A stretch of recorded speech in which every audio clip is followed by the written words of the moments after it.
Spoštovani predstavniki političnih strank, Spoštovane poslušalke in poslušalci, gledalke in gledalci, ki nas spremljate pred radijskimi sprejemniki in prek spletnih platform. pozdravljeni na predvolilnem soočenju Kakšno Slovenijo si želimo, ki ga v sodelovanju pripravljamo ustvarjalci Domovine in Radio Ognjišče.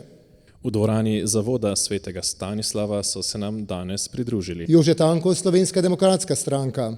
Monika Gregorčič, Povežimo Slovenijo, Tereza Novak, Gibanje Svoboda. Jožef Horvat, Nova Slovenija, Samo Bevk, Socialni demokrati. Jerca Korče, Lista Marjana Šarca. Dejan Podgoršek, Naša dežela. Našemu vabilu so se odzvali tudi v stranki Alenke Bratušek, a so nam sporočili, da Angelika Mlinar soočenja danes ne bo uspela se udeležiti. Vabilu pa se niso odzvali v stranki Levica. Spoštovani gostje, lepo pozdravljeni in dobrodošli. Lepo pozdravljeni. Na volitvah čez mesec dni se bomo Slovenci odločali, kdo naj prihodnja 4 leta vodi našo državo.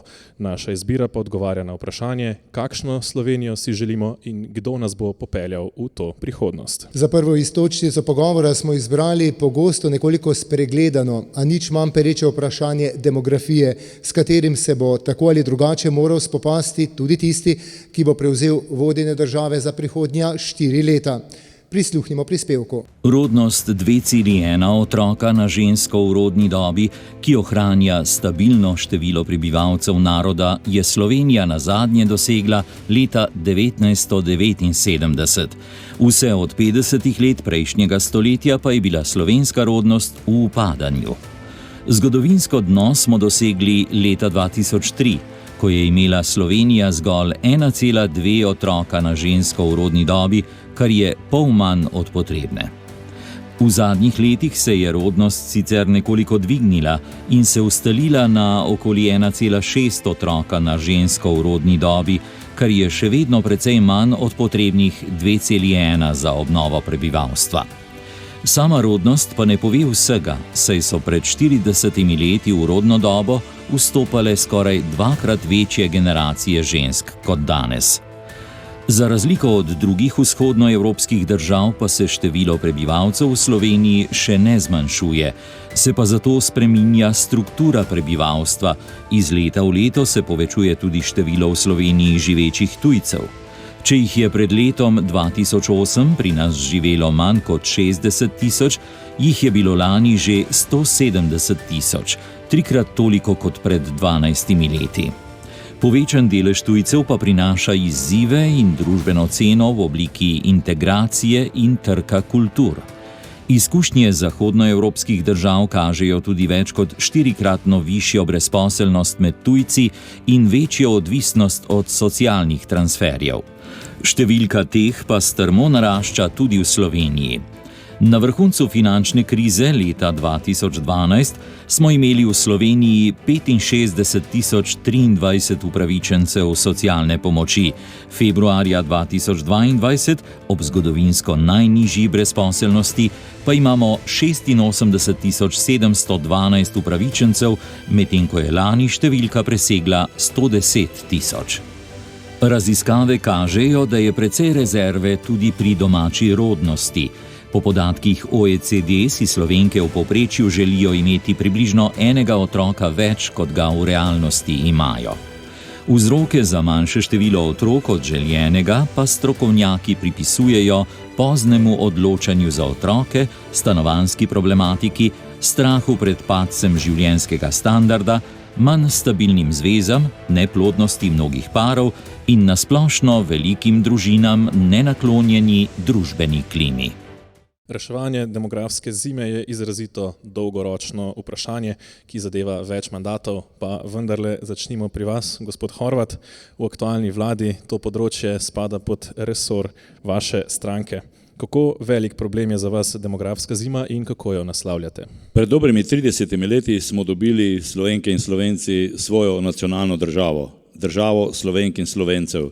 Če želimo to državo tudi ohraniti kot nacionalno državo, potem je prav demografsko vprašanje eno ključnih političnih vprašanj. Po naši oceni je izjemnega pomena usklajevanje poklicnega in družinskega življenja. Pravo usklajevanje družinskega in poklicnega življenja vodi pravzaprav v zdravo družbo in to si tudi mi želimo. V teh 2 letih, ko je praktično vsak dan politiko zaposlovala epidemija, smo sprejeli kar nekaj ukrepov, ker smo spodbujali družino, družinske politike, velike družine. Ključno pa je spoznanje, da edina služba, v kateri je oseba nenadomestljiva, je starševstvo. In to je pravzaprav na nek način naše vodilo, naš slogan, kako bomo ravnali tudi v prihodnje. V preteklih vladah ste resor družine večinoma vodili Socialni demokrati. Gospod Bevk, kako gledate na ta problem pri vas, v vaši stranki? Kaj ste že naredili za njegovo rešitev in seveda, kaj obljubljate? Lepo pozdravljeni, hvala lepa za vprašanje. To je res velik problem. Naša družba se stara, ne samo Slovenija, tudi Evropa je že počasi, bi rekel, na tem trendu ali pa še hujšem, kot je naša država.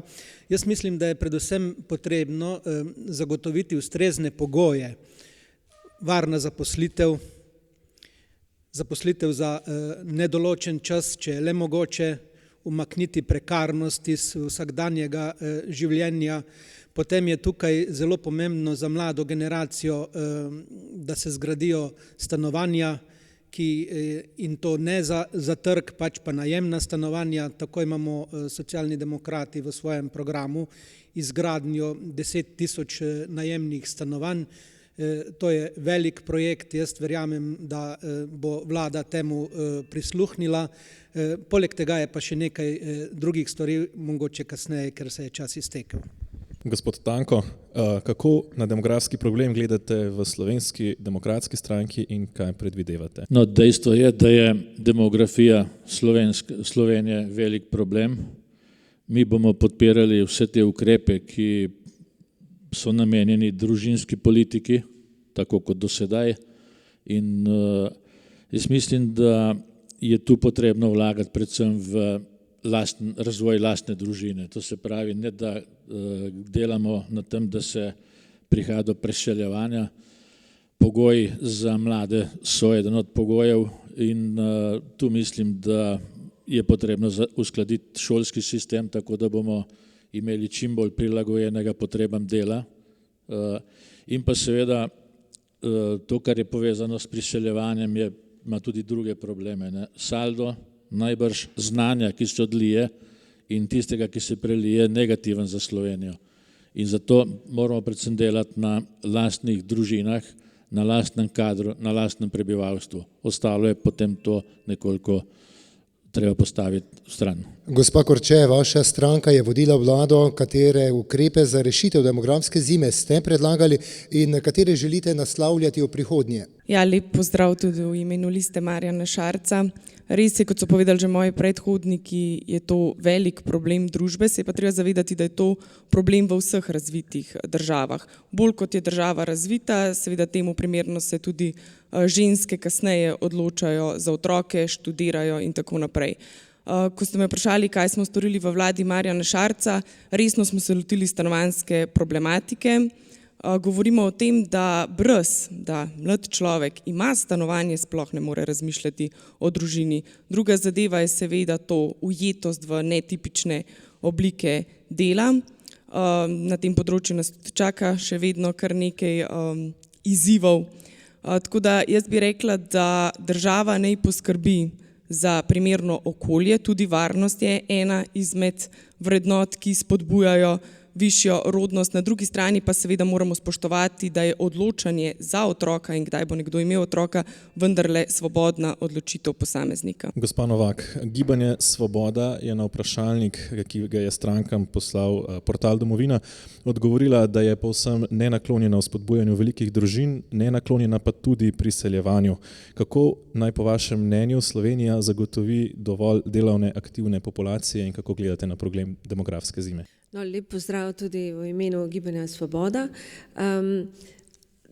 Kot so kolegi rekli, to pač je izziv sodobnega časa, ne zgolj Slovenije in treba se lotiti kompleksno reševanja demografskega neravnovesja. Mislim, da ne bomo v kratkem času z pospeševanjem rojstev kaj dosti naredili na tem področju, je pa vsekakor zelo pomembno, da ustvarjamo pogoje, kjer se mladi ljudje lahko odločajo za družine. Ne? In to, kar so že rekli kolegi pred mano, so gotovo primerna stanovanja, da se lahko mladi ljudje osamosvajajo, primerna družbena klima, ki nekako spodbuja sodelovanje med ljudmi, da bo v taki družbi prijetno ustvarjati družino in vzgajati otroke. Treba je seveda zagotoviti kakovostne zaposlitve, prekiniti s prekarnostjo. Je pa dejstvo, da v vsakem obdobju so drugačni izzivi in tudi priseljevanje je eden od možnosti. Nekaterih se bomo dotaknili še v nadaljevanju. Gospa Gregorčič, ali ima Povežimo Slovenijo kot skupek strank jasen odgovor na to vprašanje? Dejstvo je, da ste združeni iz zelo različnih vrednostnih, moralnih, pa tudi etičnih načel. Lepo pozdravljeni tudi v imenu gibanja Povežimo Slovenijo.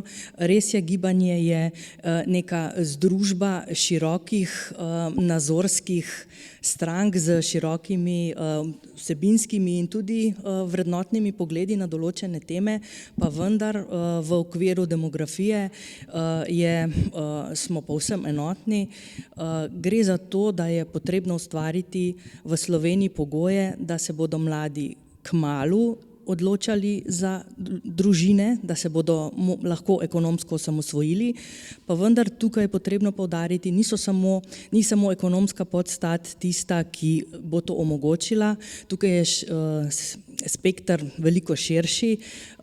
Govorimo o potrebnem enakomernem regionalnem razvoju, o potrebi, da se tudi ekonomska in varnost v najširšem pomenu besede zagotovi tudi mamam, ki se želijo še naprej profesionalno, vsaj deloma realizirati, zato fleksibilnejše oblike dela, skrajšani delovni čas in na koncu socialna varnost za celotno družino je pomembna. Gospod Podgoršek, v volilnem programu stranke Naša dežela je naštetih kar precej stvari na tem področju, pa vendar za katere si boste prizadevali najbolj oziroma kje po vašem mnenju začeti na tem področju? Hvala lepa. Demografija je seveda vprašanje in skrb za otroke, mlade, mlajše odrasle, starejše odrasle, starejše in starostnike. Zato seveda je minuta premalo časa za nagovoriti vse. Prvo, absolutno pri otrocih.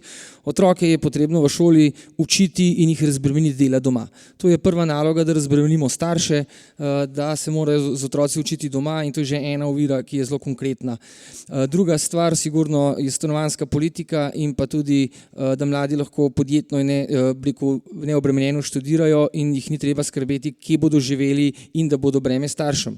Naprej, zopet starši seveda so odgovorni oziroma morajo skrbeti tudi za svoje starše. Tukaj seveda smo veseli, da je bil zakon o dolgotrajni oskrbi sprejet, vendar pa delo na dolgotrajni oskrbi starostnikov nas še čaka. Seveda tukaj so še vprašanja dostojnih pokojnin, da razbremenimo zopet starše in neko generacijo in pa ne pozabiti na podeželje.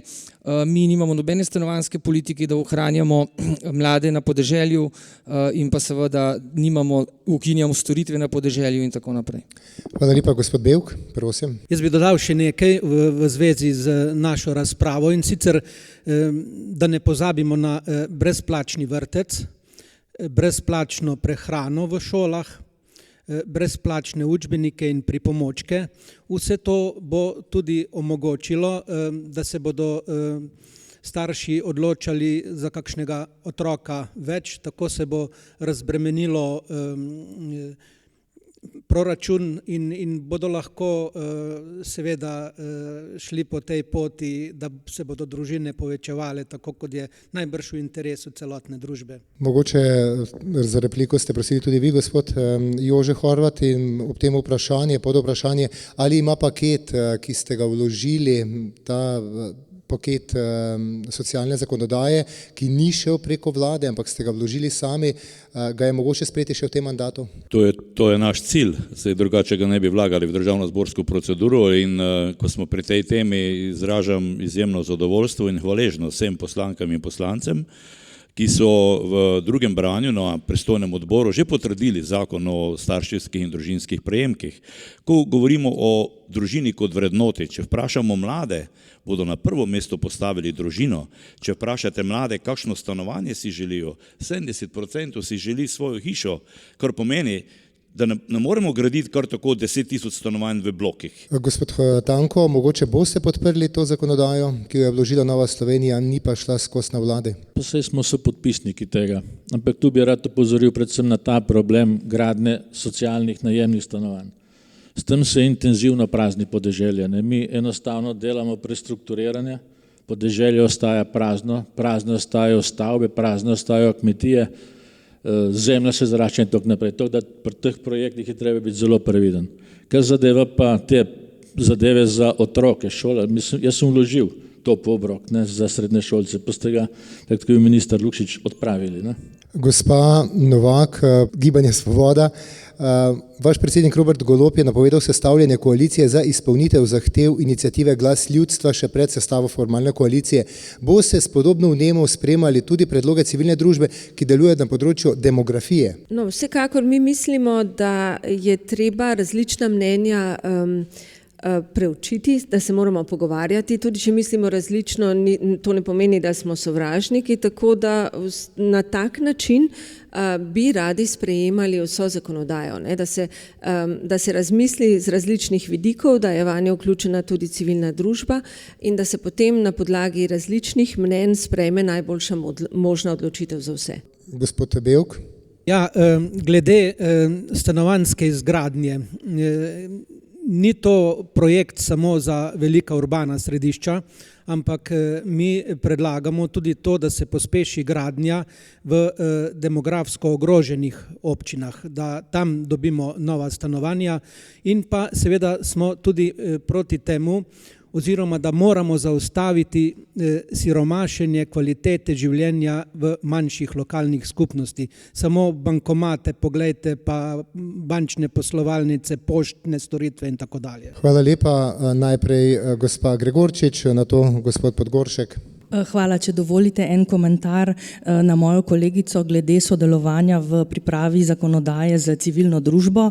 Vsak dialog pozdravljamo, pa vendar je nevarno, ko se ustvarja nek določen precedens in ko se neka peščica, manjšina političnih aktivistov sama sebe okliče za predstavnike ljudstva. Gospod Podgoršek. Absolutno. V teh časih, seveda zdaj v volitvah bomo to, oziroma stranke, ki so te možnosti že imele, to govorile, vendar kmetijska politika, to se pravi, mi pozidujemo prvovrstna kmetijska zemljišča oziroma podpiramo velike podjetja, ki kupujejo kmetijsko zemljo, s tem seveda zelo ogrožamo male kmetije in posledično seveda vse pogoje na podeželju.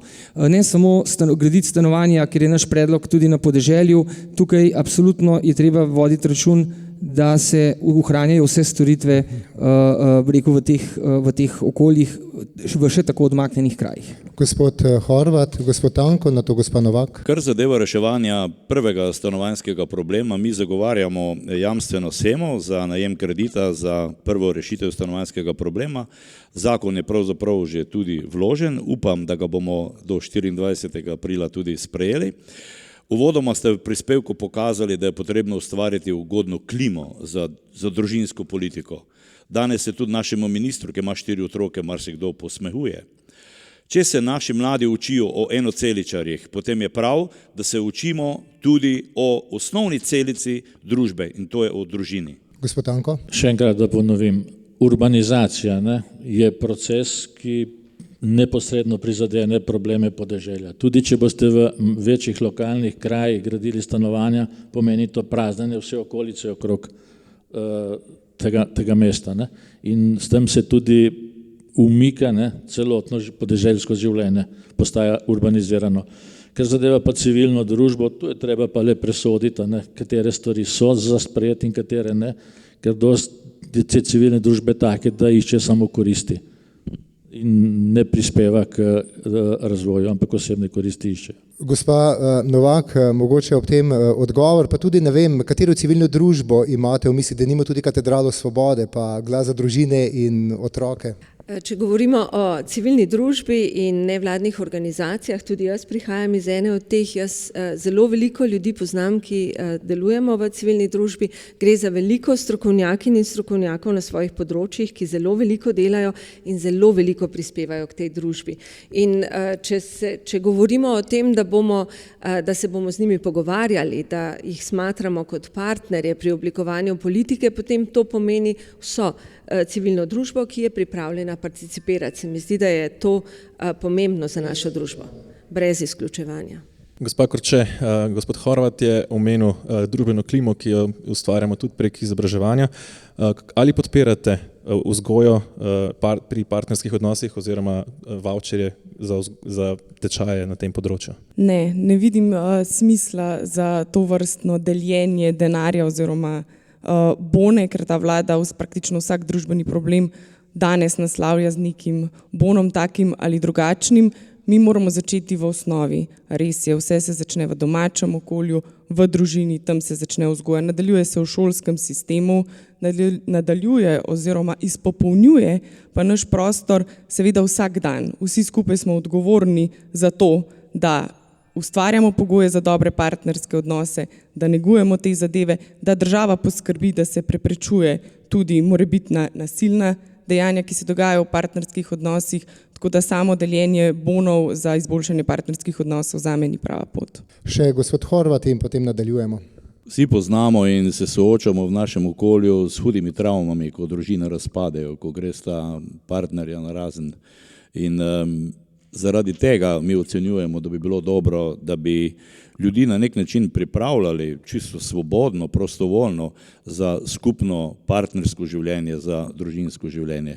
Zato smo v naš program zapisali tudi te vavčerje.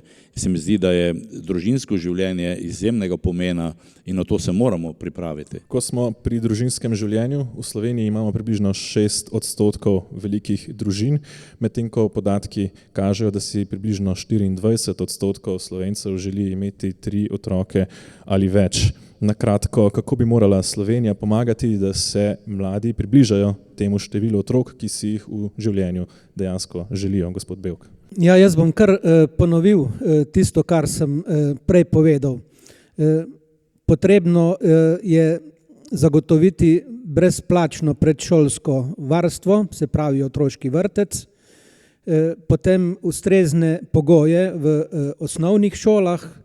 Tu govorim o brezplačnih učbenikih, učnih pripomočkih, brezplačni šolski prehrani. Poleg tega imamo Socialni demokrati v svojem programu tudi v obdobju 2022-2026 predvideno, da bomo za otroške vrtce in osnovne šole zagotovili okrog 220 milijonov evrov za investicije na tem področju. Vse to bo olajšalo mladim parom, da se odločajo za večje družine, za več članov, pa še marsikaj drugega od tega, kot sem prej rekel, da je potrebno zaustaviti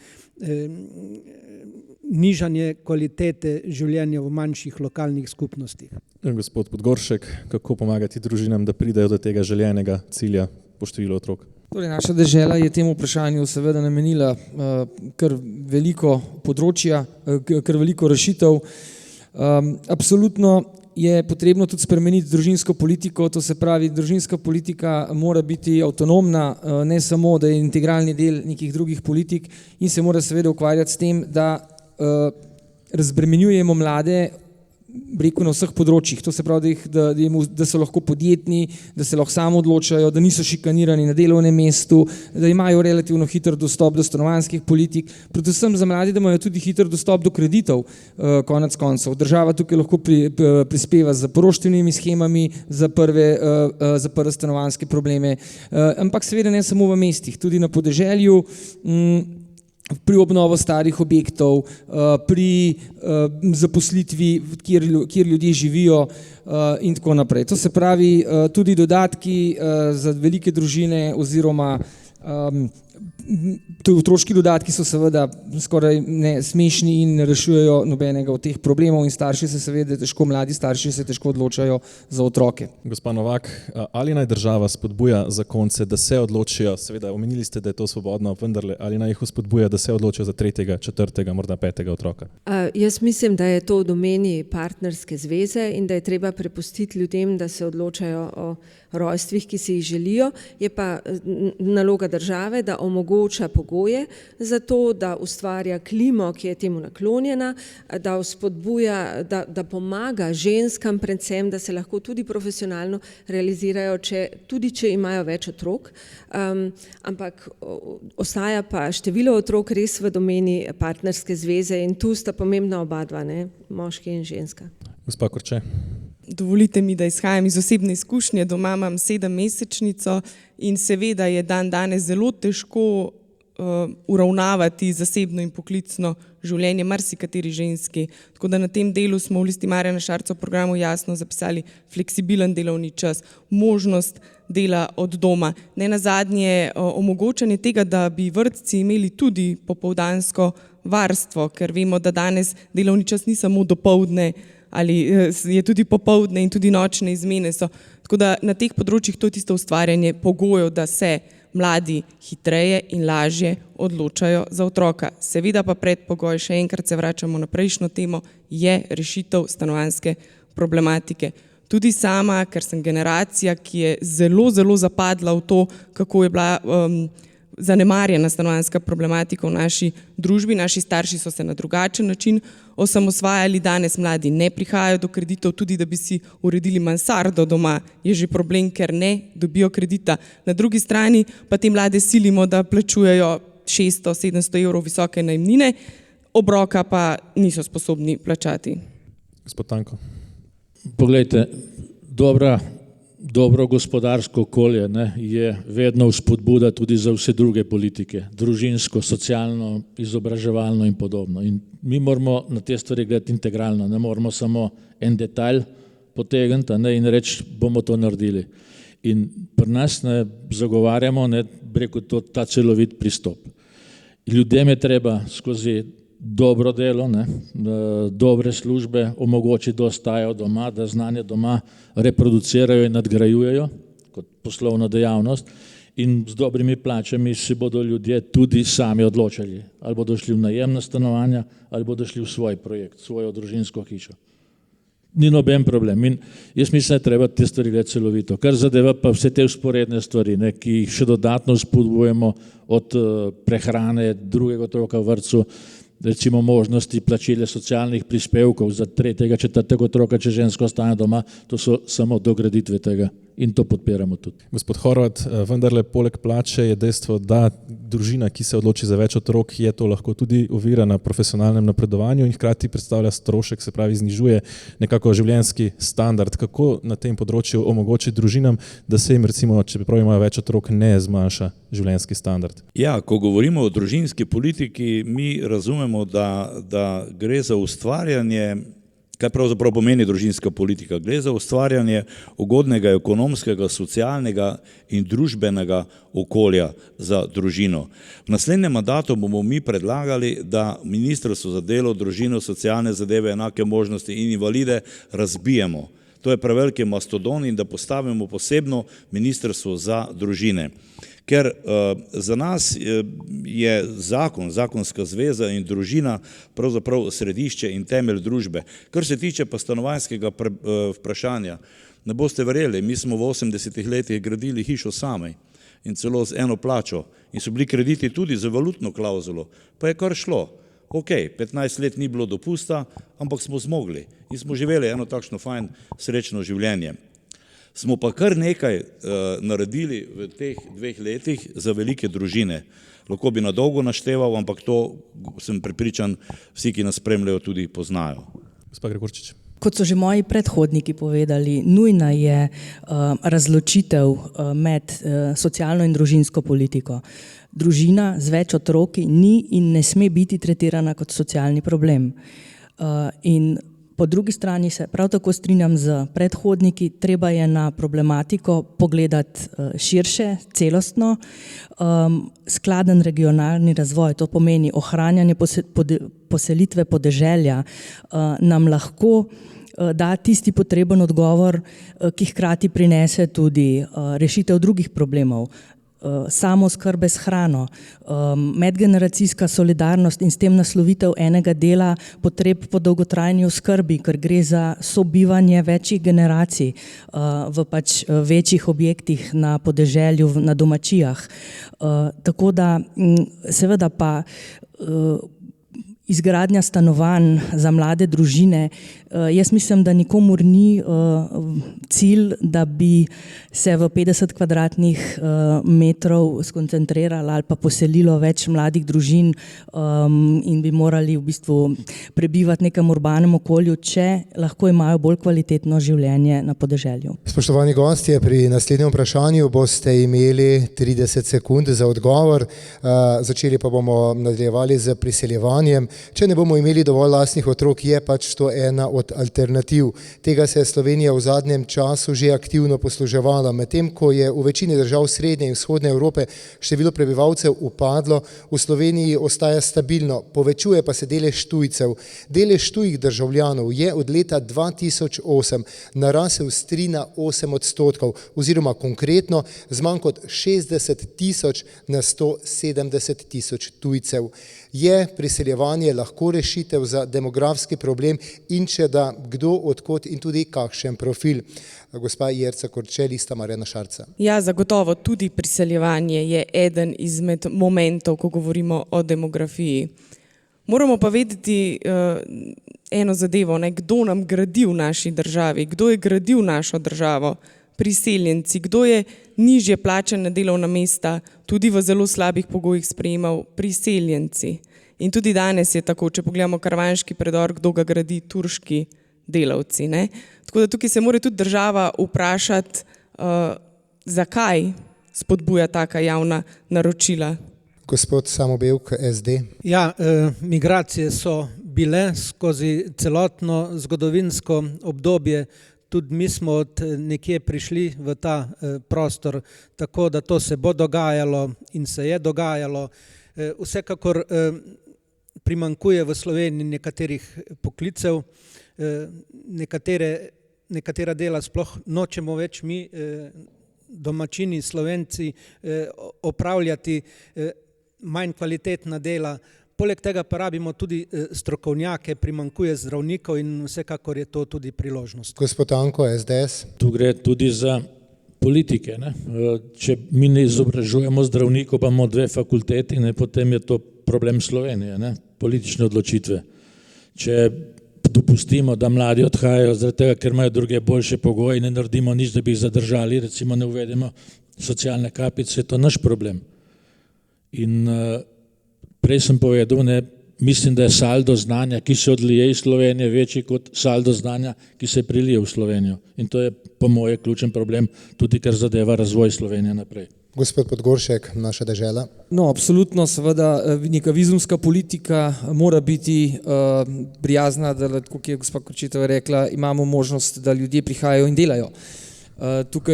Tukaj celo želimo to zadevo nadgraditi v tem smislu, vendar pa ta vizumska politika v Sloveniji pomeni, da ljudje pridejo, je to zelo kratek korak do državljanstva. V severnem delu Slovenije imamo probleme, da ti tujci pridejo, pustijo tukaj družine in potem grejo delati naprej v Avstrijo, kar pomeni, da to težko govorimo, da gre za neko vizumsko politiko ali pa za pomoč pri nižje plačanih delih. Tukaj je treba celovita prenova tega. Gospa Novak, Gibanje Svoboda, ali je torej lahko rešitev za demografski problem priseljevanje, če da tudi mogoče kakšni profili? Vsekakor je to tudi ena od možnosti oziroma realnosti. Saj mi se srečujemo, tako kot ste rekla moja predhodnika, že od nekdaj z prihodom migrantov. Tudi marsikdo od nas ima prednike, ki so od nekje prišli. Ampak tukaj je potrebno z pametnimi politikami usmerjati in omogočati ljudem, ki prihajajo, da dejansko prevzemajo neke vloge in s tem lahko dosežemo neko uravnoteženost tudi na demografskem nivoju. Gospa Gregorčič. Prav gotovo je ustrezna migracijska politika lahko odgovor ne na demografske težave v prvem vrsti, ampak na zapolnitev potreb vrzeli trga dela. Ekonomske, regulirane, zakonite migracije so tiste, ki lahko prispevajo k trdnejši gospodarski osnovi, posledično pa tovrstni migranti seveda ob ustrezni integracijski, asimilacijski politiki lahko naslovijo tudi en delček demografskega vprašanja in problema. Gospa Gregorčič, povežimo Slovenijo. Slovenija je na področju visokih plač med najmanj konkurenčnimi državami v naši okolici. To gotovo ne vpliva dobro tudi na kakšne visoko kvalificirane kadre, ki bi želeli priti k nam. Res je, zato zelo pozdravljam, da nam je v koaliciji končno le uspelo proti koncu mandata sprejeti novelo zakona o dohodnini, ki razbremenjuje obdavčitev vseh neto prejemkov, predvsem predvsem delovnih mest z višjo dodano vrednostjo. To je zelo pomembno, da bomo lahko zadržali in morebiti tudi pritegnili visoko kvalificirano delovno silo, ki je predpogoj za ustvarjanje višje dodane vrednosti. Gospod Horvat, Nova Slovenija. Migracije gotovo ne morejo biti ključna rešitev za reševanje naše demografske zime. Lahko je to ena od rešitev, ampak gotovo ne na prvih 5 mestih. Mi moramo predvsem poskrbeti, da naše izobražene ljudi ohranimo doma. Kako to naredimo?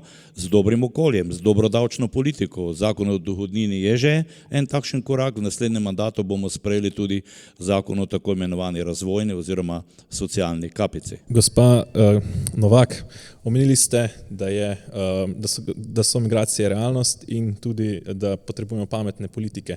Kako privabiti tiste, ki jih želimo, tiste profile, ki nam manjkajo, ali enostavno pustiti migracije, da prihajajo, kakor pač po naravni poti prihajajo? Mi se zdaj soočamo z eno tako krizo, ki predstavlja tudi prihod migrantov, beguncev iz Ukrajine v Slovenijo. Te ljudje, ki so prišli že zdaj, želijo delati pri nas, pa pravzaprav nimamo državne politike, ki bi lahko usmerjala ljudi, ki bi vedela pravzaprav sploh, kje so potrebe. To delajo namesto neke državne politike, zdaj razne agencije, združenja in tako naprej. Slovenija bi lahko imela, če ne bi dolgo let zapostavljala te migracijske politike, izdelane politike, ki pa bi bile lahko usmerjevalne in smiselne za našo ekonomijo tudi. Gospa Gregorčič, na to gospod Horvat. Opozorila bi samo, da je neprimerno in neustrezno mešati pojma zakonitih migracij in begunske problematike. To sta dva zelo različna pojma. Govorimo o tem, da moramo ustvariti atraktivno okolje, v katerem bodo ljudje radi delali. Roko na srce, danes je v Sloveniji okolje takšno, da se ne splača delati. In grozljiva je številka 65.000 ljudi, ki so brezposelni. Na drugi strani je naša družba ena najbolj egalitarnih družb, če pogledamo Ginijev koeficient. Kaj to pomeni? Da smo vsi pravzaprav enaki. Če smo enaki v blaginji, nimam težav. Če smo enaki v revščini, imamo problem. Gospod Bevk, priseljevanje zdravnikov.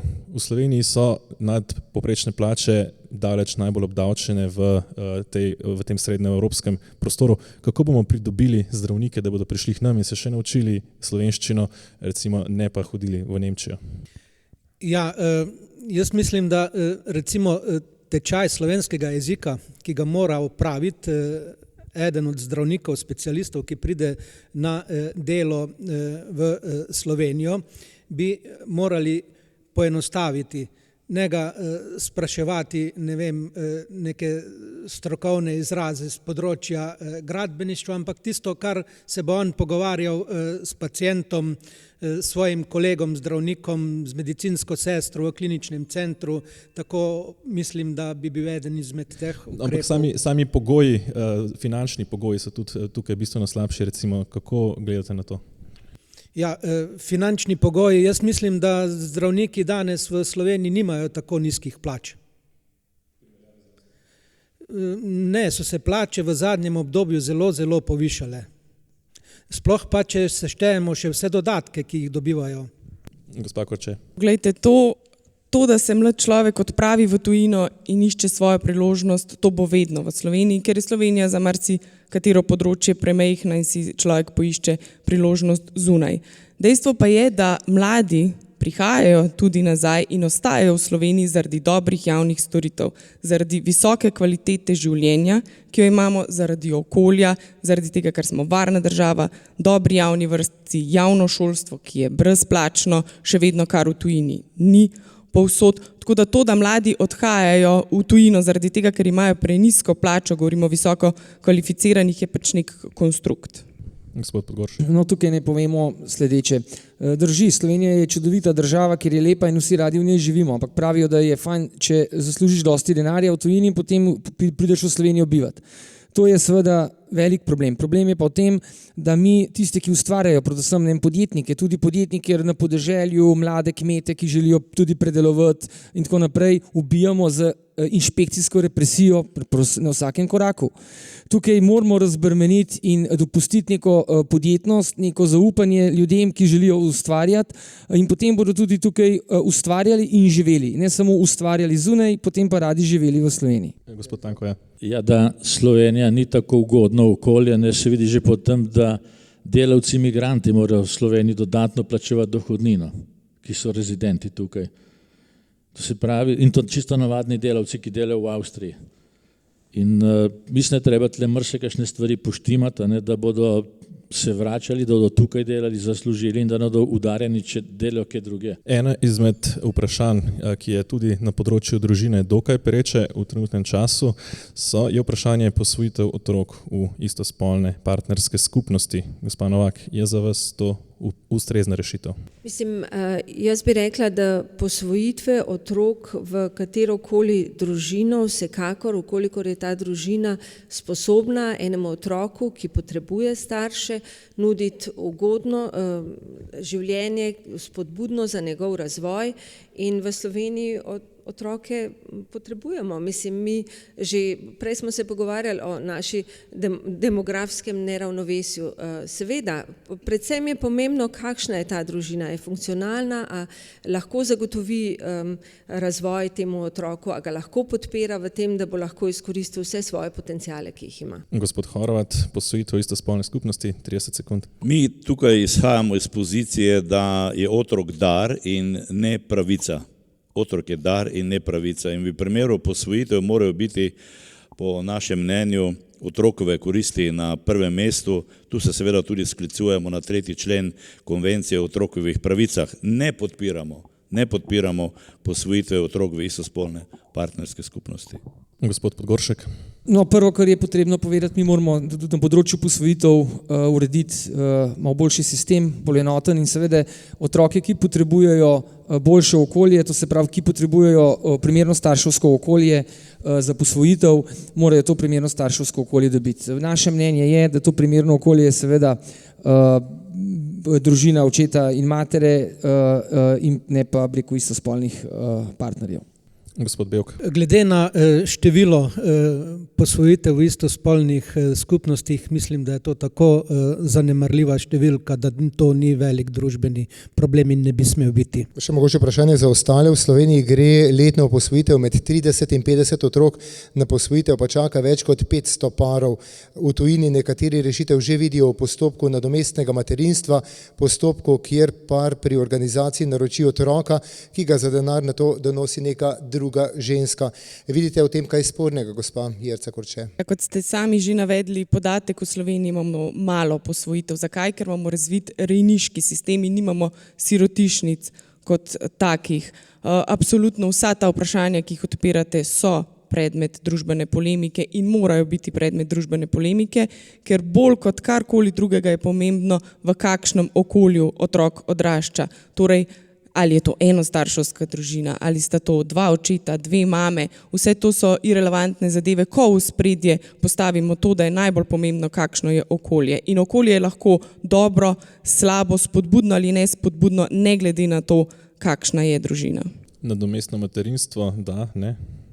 V tem trenutku mislim, da nismo na točki, ko bi o tem govorili o tem, da se to karkoli zakonsko v Sloveniji uredi, vsekakor pa kot rečeno je to lahko predmet družbene debate in mora biti predmet družbene debate. Gospa Gregorčič, na to gospa Novak. Ja, na začetku bi poudarila, da je otrok predvsem odgovornost, velika odgovornost za starše, tudi za krušne starše. In sama kot mama 2 otrok si ocenjujem, da nekako ni primerno, da se politizira tako zelo pomembna osebna vprašanja. To so občutljive teme. Starši, ki se odločajo za posvojitve, za umetne oploditve, to predvidevam, da imajo za seboj nekajletne kalvarije, težke osebne zgodbe, zato ni primerno strani nas politikov, da to uporabljamo v političnem družbenem diskurzu, ko pa se vseeno sama kot političarka vprašam, kaj lahko naredim za njih, to pa je po moji oceni čim večja pravna varnost, zato da ker so že tako čustveno ranljivi, ne bodo še postali plen raznoraznih čudnih združb in zlorab. Gospa Novak, 30 sekund, na to gospod Horvat in gospod Podgoršek in to temo zaključimo z zadnjim vprašanjem. Mogoče bi samo dodala, da so neke teme, to je tudi ena izmed njih, kjer imamo različna mnenja, ne? In je prav, da se o tem pogovarjamo, ampak mogoče na ravni strokovnjakov, da se odpira ta družbena debata in da pač pridemo do nekega konsenza, ne? Moramo pa se ves čas zavedati, da mora večina skrbeti za manjšino, ne? In tudi v primerih takih vprašanj. Gospod Horvat. V Novi Sloveniji nadomestnega materinstva ne podpiramo, kar pa zadeva procesa posvojitve otrok, je pa res ta proces pri nas izjemno zapleten, preveč zapleten.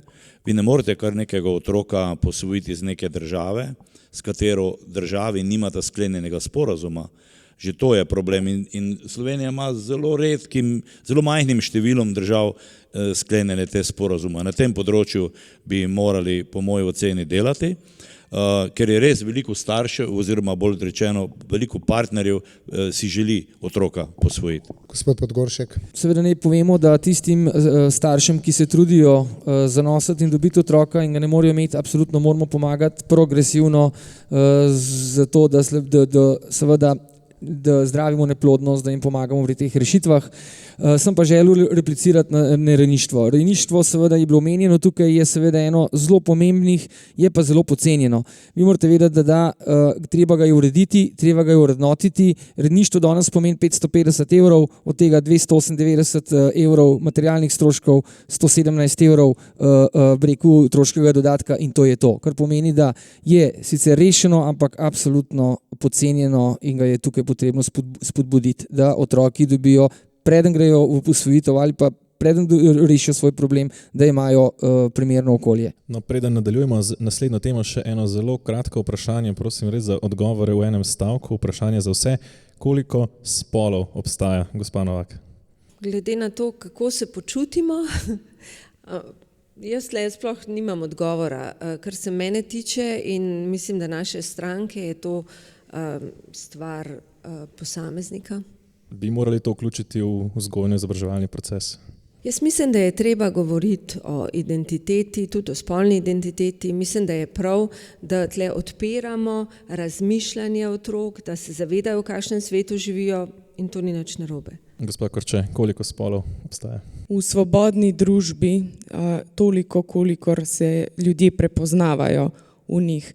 Kajti mi moramo se postaviti v vlogo človeka, ki pride, ali pa mladostnika, ki pride v stisko, da začuti, da je njegova spolna identiteta drugačna, kot mu je bila družbeno predpisana. In vedno moramo izhajati iz pozicije posameznika, ki se v tistem trenutku znajde v stiski, zato je potrebno v družbi imeti odprti prostor tudi do tega in tudi izobraževati in govoriti o tem. Gospod Horvat, koliko spolov? Samo 2, moški in ženski spol. Narodimo se kot moški, ali kot ženska. In v Novi Sloveniji nasprotujemo teoriji spola. Spol ne more biti stvar nekega družbenega dogovora, ali kar neka odločitev posameznika, danes tako, jutri drugače. Samo en primer, dogajajo se že hude zadeve. Recimo pokojninska zakonodaja v Sloveniji je različna za moške in ženske. Se pravi, če je ugodnejša za ženske, če kdo tako misli, potem se lahko nek moški razglasi za žensko in ima boljšo penzijo. Gospa Gregorčič, koliko spolov? Poglejte, narava, biologija, genetika je svoje povedala.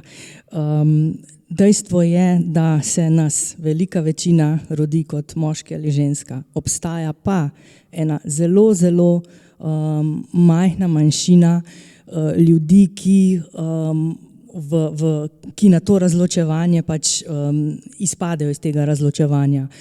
To je treba spoštovati. Te ljudi je treba tudi ustrezno pravno zaščititi. Ne podpiramo pa teorije spola v smislu, da je odločitev spola v bistvu lastna družbena odločitev. Gospod Podgoršek. Ja, torej seveda teorije spola ne podpiramo, strinjamo seveda s tem, sta moški in ženska in tudi zakonska opredelitev je tukaj jasna. Absolutno je pa to nima veze z identiteto, če se nekdo pač identificira osebno drugače, seveda zaradi tega ne sme biti preganjan, tabuiziran in tako naprej. To pa absolutno. Gospod Bevk, koliko spolov poznamo? Ja, jaz sem za tolerantno in strpno družbo in jaz mislim, da se na tem dela iz muhe slona. Gospod Tanko. Narava pravi, da sta dva spola. Poglejmo človeštvo, poglejmo tudi katerokoli druge, ne vem, nižje vrste. Ostalo je potem pa, ne vem, prineslo nek razvoj nekih teorij, ki nimajo neke argumentacije, ne v stroki, ne v praksi. Pa še nekaj bi povedal, ker sem bil prej izpuščen, kar zadeva posvojitve in podobne stvari. Podpiramo posvojitve, ne podpiramo pa posvojitve v istospolne skupnosti. Kajti, kdo pa garantira, da je ta otrok, ki se posvoji, tudi tako usmeren? To se lahko privzgoji potem naprej. Ne? In če hočemo nek naravni razvoj, potem moramo te posvojitve umeščati v naravne družine, v družine, ker so raznospolni partnerji. Se mi tudi zdi ta rejniški sistem, da je dobro urejen in pa bi kazalo tudi to zadevo v določenem delu nadgraditi in dodatne vzpodbude dati, da se rešujejo pač tam problemi, kjer so. Spoštovane poslušalke in spoštovani gledalci, spremljate volilno soočenje, kakšno Slovenijo si želimo v organizaciji Radia Ognjišče in pa portala Domovina. Spoštovani gostje, vprašanje demografije so neposredno povezana z vprašanjem oskrbe starejših, saj vedno manj zaposlenih prispeva v pokojninski sklad. Preden nadaljujemo, prisluhnimo prispevku. Slovenija je starajoča se družba. Delež tistih, ki so starejši od 65 let, se je v zadnjih 13 letih povečal z 16 na 21 odstotkov. Do leta 2030 naj bi narasel že na 25 odstotkov, do leta 2060 pa že na 29,5 odstotka. V času osamosvojitve sta vsakega upokojenca vzdrževala skoraj 2 zaposlena. Danes, ob rekordno visoki zaposlenosti, na vsakega upokojenca pride le še 1,5 zaposlenega. V času višje brezposelnosti pa je bilo razmerje še slabše. In tudi v prihodnje se bo slabšalo. Že leta 2036 naj bi prišli do točke, ko bo razmerje med upokojenci in zaposlenimi 1:1. Spremenjeno razmerje pa bo močno vplivalo na življenje tako upokojencev kot delovno aktivnih. Zmotno je namreč prepričanje, da delavec po upokojitvi prejema denar, ki ga je vplačeval v pokojninsko blagajno. Prispevki, ki jih vplačujejo zaposleni danes, gredo za pokojnine današnjih upokojencev, denar za pokojnine današnjih zaposlenih pa bodo vplačevali zaposleni v prihodnosti. Že danes pa denarja, ki se zbere s prispevki zaposlenih, ni dovolj. Lani je moral državni proračun za pokojnine primakniti skoraj 1 milijardo evrov, ob nekoliko nižji zaposlenosti leta 2017 pa kar 1,5 milijarde evrov. Velik problem v Sloveniji so tudi domovi starejših. V 103 domovih biva 19.200 starostnikov, še dodatnih 12.000 pa jih na posteljo čaka. Kljub temu smo v Sloveniji zadnji dom starejših odprli leta 2005, v 15 letih, ki so sledila, pa s prizidki in prenovami obstoječih zagotovili le 285 dodatnih postelj. So pa za različne študije pristojni v tem času porabili več milijonov evrov. Z letošnjim letom je aktualna vlada zagotovila dodatnih 1280 postelj, v naslednjih letih pa še 2392 več. A tudi če uspemo zgraditi množico dodatnih domov, izziv ostaja, tudi pri zagotavljanju negovalnega osebja, ki ga je že danes premalo. Mnogi zaposleni pa boljše pogoje dela in višje plače iščejo v tujini. Po 20 letih je bil decembra lani sprejet tudi sistemski zakon o dolgotrajni oskrbi, ki je prinesel tudi dvig plač zaposlenim v domovih za starejše, pa možnost vključevanja prostovoljcev in ureditev drugih oblik dolgotrajne oskrbe. A hkrati kritiki opozarjajo, da še vedno ni urejeno financiranje dolgotrajne oskrbe, saj ni bil uveden trajni vir, začasno pa izdatke financiramo iz evropskih sredstev.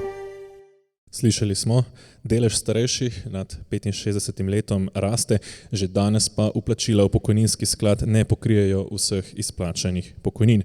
Kako zagotoviti dostojne pokojnine in istočasno ne pretirano obremeniti delovno aktivne populacije? Začnimo tokrat pri vas, gospod Podgoršek, stranka Naša dežela. Hvala lepa. Seveda to je ena naših temeljnih tem, so sigurno upokojenci. Prva stvar, kjer je potrebno povedati, da človek pri 40 let delovne dobe seveda je penzijo zaslužil in seveda ta penzija mora biti dostojna, da lahko ne samo živi in preživlja, ampak da ima seveda tudi čas za svojo samoaktualizacijo, za rekreacijo in tako naprej. Absolutno je potrebno že v kratkem času urediti tudi določene krivice, ki so se zgodile predvsem na kmečkih pokojninah in tako, kjer pač drugi zakonec ni mogel vplačevati v pokojninsko blagajno, so danes praktično na kmečke penzije smešno nizke, tukaj je treba seveda to urediti. Naša dežela seveda tudi pravi, da do leta 2030 želimo osnovo za penzijo dvigniti iz 63 na 70%. Odgovor, kje penzije dobiti, seveda je pa to, kar tudi mi stalno poudarjamo. Če ne bomo mi vlagali v gospodarstvo z visoko dodano vrednostjo, v kmetijstvo, v podeželska, v podjetja in to delali z razbremenitvami in z prenehanjem nekih represij, ki jih se podjetniki danes soočajo, mi prihodkov za penzije čez 20 let seveda ne bomo imeli. Penzije in pa podjetna družba sta neločljivo povezane. Gospod Tanko, kako zagotoviti zadosti denarja za pokojnine? Ja, tu se s kolegom strinjam. Mi moramo graditi predvsem na tem, da bomo imeli dobro ali pa visoko gospodarsko rast in to na produkti z veliko dodano vrednostjo, to je pač ključno. Tu pomeni treba vključiti vse tisto, kar pride iz našega šolskega sistema, to se pravi, treba tudi to prilagoditi in pa seveda tudi omogočiti, da tisti, ki so vitalni upokojenci, da lahko tudi še delajo in ta sistem, ki ga sedaj imamo, je treba v bistvu usposobiti in pa tudi še nadgraditi, kar se da v tem smislu dodatnega dela upokojencev. Zdi se mi, da se stvari premikajo v pravo smer, je pa problem tudi v tem, da je treba omogočiti čim več ljudi dela. To se pravi, da treba to nezaposlenost še znižati, da se zmanjšajo še ti socialni transferi in del te socialne politike, če se prelil v delo, vidimo, da se veliko delavcev prihaja tudi iz drugih okolij, da se bo tu zmanjšal pritisk na to in pa seveda tudi dodaten vir zagotovil za tudi pokojnine. Gospod Bevk, kako vi gledate na ta problem? Ja, to je velik problem, kot smo slišali že danes, potrebujemo iz državnega proračuna 1,5 milijarde evrov za to, da se lahko izplačajo vse pokojnine v državi. Čez 20 let naj bi to naraslo na okrog 3 milijarde evrov, zato je nujno potrebno, da vzpostavimo demografski sklad, s katerim bomo lahko izplačevali pokojnine po letu 2040. Mi moramo ohraniti še to, kar imamo državnega premoženja, da ne bomo vse to sprivatizirali, kajti potem z demografskim skladom ne bo nič. Gospa Korče, demografski sklad, rešitev ali vidite kje drugje rešitev za zagotavljanje pokojnin v novih razmerah? Ja, dva vidika sta najprej zagotavljanje obstoječega, stabilnosti obstoječega sistema in pa seveda to, da bomo tudi mi, ko bomo šli v pokoj, imeli pokojnine. Torej kratkoročno je treba poskrbeti predvsem za to, da trenutna inflacija ne bo pojedla obstoječih pokojnin, dolgoročno pa je seveda nujnost pokojninske reforme, tudi razmislek o podaljšanju delovne dobe, seveda na daljši rok, da se te zadeve sprejme. Jaz verjamem, da tako zadevo govoriti na predvolilnem soočenju je nepriljubljeno, pa vendar si moramo naliti čistega vina, če želimo, da naš pokojninski sistem obstane. Tudi demografski sklad je ena izmed možnosti, vendar težko verjamem, da bi lahko pokrival milijardni izdatek oziroma primanjkljaj, ki je trenutno. Zato je najbolj pomembno, da se vlaga v visoko dodano vrednost, v to, da imajo mladi zaposlitve in mladi smo tisti, ki zagotavljamo trenutne pokojnine in verjamemo v to, da bodo nekoč tudi za nas zagotavljali pokojnine. Gospod Horvat, daljša delovna doba, demografski sklad, morda nižje pokojnine, kje je rešitev za ta problem? Mi pravimo, da je najboljša socialna politika, kamor spadajo seveda tudi pokojnine, čeprav niso tipični socialni transferi, da je torej najboljša socialna in pokojninska politika tista, ki ustvarja dobro okolje za gospodarstvo. Mi se moramo zavedati, da je pokojninska blagajna na letni ravni izplača krepko čez 6 milijard evrov. 6 milijard. In tukaj se strinjam tudi s kolegi, ki so govorili o tem, da moramo dvigniti Sloveniji produktivnost. Mi zaostajamo za 19% pod evropskim povprečjem, kar zadeva produktivnost, kar pomeni, da enostavno tudi ne moremo imeti dovolj visokih plač. Ker če so visoke plače, potem več plačujemo tudi v pokojninsko blagajno. Sistem, ki ga imamo danes, bo morda preživel še 2-3 leta, potem ga moramo temeljito reformirati. Nova Slovenija predlaga tristebrni pokojninski sistem. Dejstvo pa je tudi, da moramo dejansko pokojninsko blagajno očistiti vseh tistih stvari, ki v pokojninsko blagajno ne pašejo. Gospa Novak, kako vi v Gibanju Svoboda gledate na ta izziv zagotavljanja pokojnin v prihodnosti? Najprej bi rekla, da vsi ljudje, ki so delali polno delovno dobo, dosegli polna leta, si dejansko zaslužijo pokojnino, s katero lahko dostojno živijo. Bo pa treba, in to je izziv prihodnosti in to v kratkem, stabilizirati vir, pokojninski sklad, in če že demografski sklad, potem izključno v ta namen za pokojnine, gotovo z visoko dodano vrednostjo kakovostnih zaposlitev in zaposlovanjem mladih ljudi čim hitreje mogoče. Še gospa Gregorčič. Odgovor na kako zapolniti vrzel pokojninske blagajne jaz vidim v 3 korakih.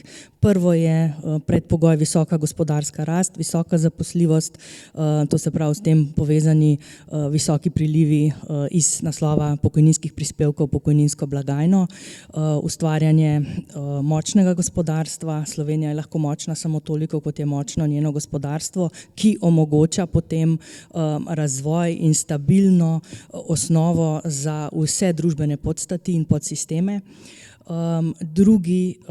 Drugi vidik je ustrezna pokojninska reforma. Bilo je že omenjeno, v roku nekaj let se ji ne bo moč izogniti, tako nakazuje tudi temeljni dokument, Bela knjiga o pokojninah, ki predvideva razširitev pokojninske osnove in tudi najverjetneje podaljšanje pokojninske dobe, zato ker tudi živimo dlje.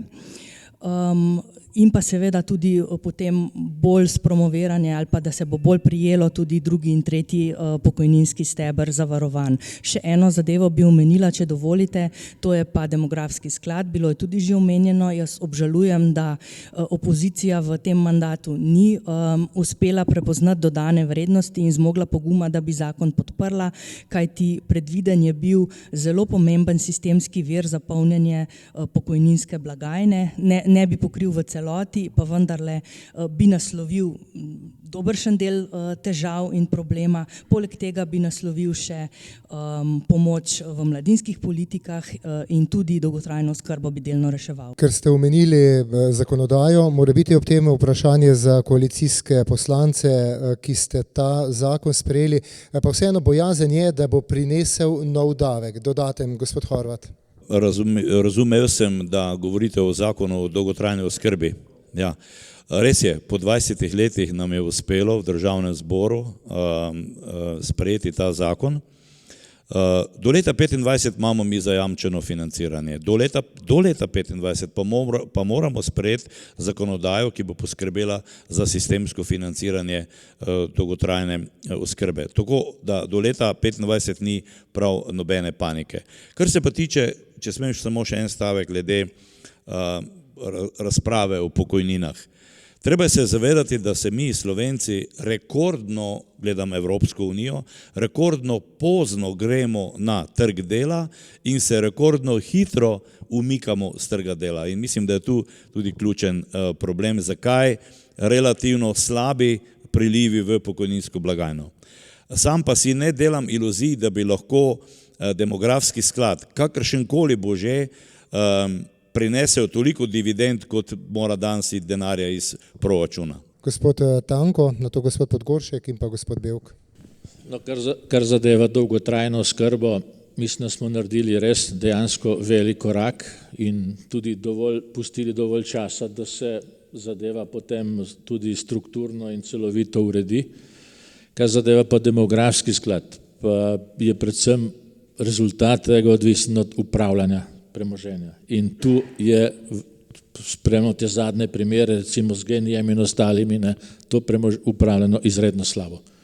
In tu je ključen problem. Če mi bi morali od tega, ker je v veliki večini tudi monopolno premoženje, iztržiti bistveno več in ga nameniti potem za vse te politike, ki jih je prej naštela Monika Gregorčič. Skratka, tu smo slabi, toleriramo napake, pokrivamo napake, sodstvo ne deluje. In to je ključen problem vsega tega, da tudi težko zagotavljamo vire in dovolj kvalitetne vire. Gospod Podgoršek.